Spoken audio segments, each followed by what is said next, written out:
We have a new record holder in two-wheel drive for rally. Bill Petro, how was it racing up the mountain? Pretty insane. Kind of a dream to always come and do a hill climb like this. The challenge to do it was there, so I went for it, and I don't know.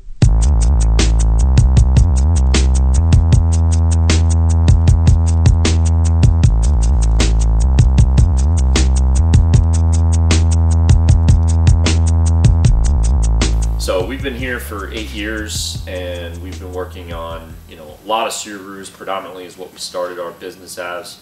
But I did always have in mind that I wanted to be building rally cars and race cars.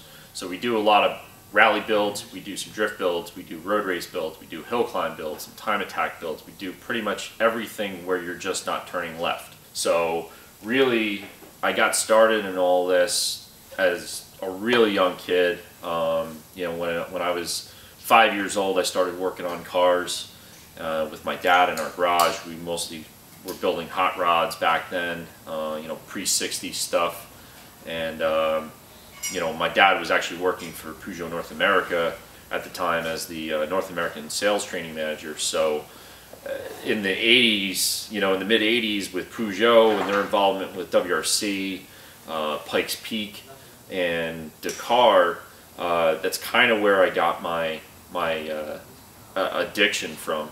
That's the main reason, one of the main reasons why I want to go race Pikes Peak. So now is the time, and I've been sort of mentally preparing and physically preparing for the event over the past couple of years. I've been working for other teams. I worked for Cash Singh this past year, 2015, with his 4-cylinder turbo EcoBoost Mustang. The year before that, I was working with Danny George in his Unlimited Class Miata. A couple of years before that, I guess it was 2007 maybe, or 2006, was the first time I had ever actually gone to the mountain. And it wasn't fully paved, it was still actually partially dirt in the center. So my addiction keeps growing. The more and more I get involved with this, the more people I meet, along the journey. So it's going to be a fun one, that's for sure. It's going to be tough, but it's going to be fun.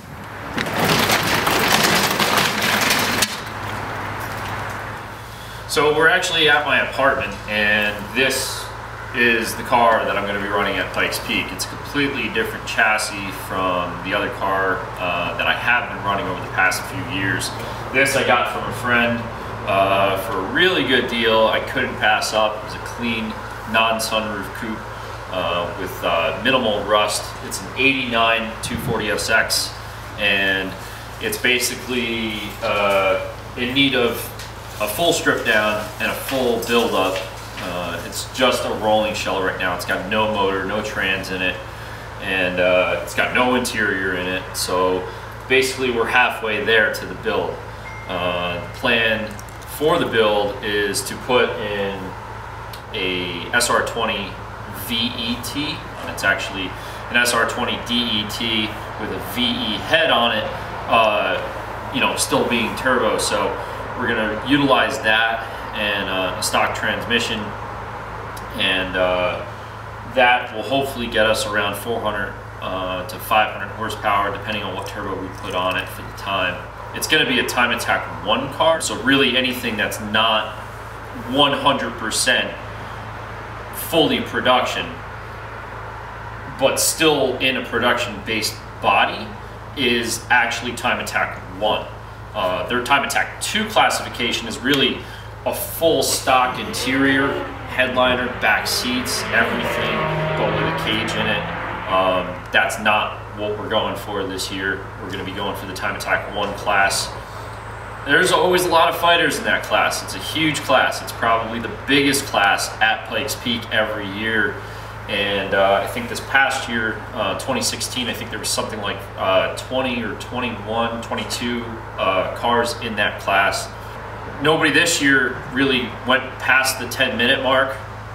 I think David Donner ran in his 911R. He ran a flat 10-minute, or it was like 10 minutes and 1 second. The class record's 9:46.001 by Paul Dallenbach in Reese Millen's FD car in his Genesis.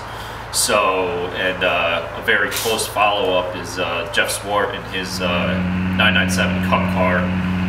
with GT2 RS motor in it at 946 250 or 249. So, you know, for David Donner to run in his 911R and get a 10-minute flat and not even get under the 10-minute mark, but the class record to be 14 seconds ahead of that is going to be quite a feat. I'm going to try my best and see where we go. My plan is to just get up the mountain and finish first, but obviously I always want to do good too. So, you know, I have the idea of, you know, if I can get to a 10-minute mark, then, you know, we're at least in the running. So, you know, plan for the first year is really just to do that, get there, finish the race, run the VET motor, and then year 2, which will be 2018, we're looking to potentially throw in a VR38 from a new R35 GTR, along with sequential box, possibly some upgraded brakes, and that sort of thing. So it's gonna be a long road, but we're hoping to be at Pikes Peak pretty much every year until I decide I just don't feel like racing anymore, which I don't see happening anytime soon. So, but yeah, that's pretty much the car for now, and you know, we'll get more into the build as things go along.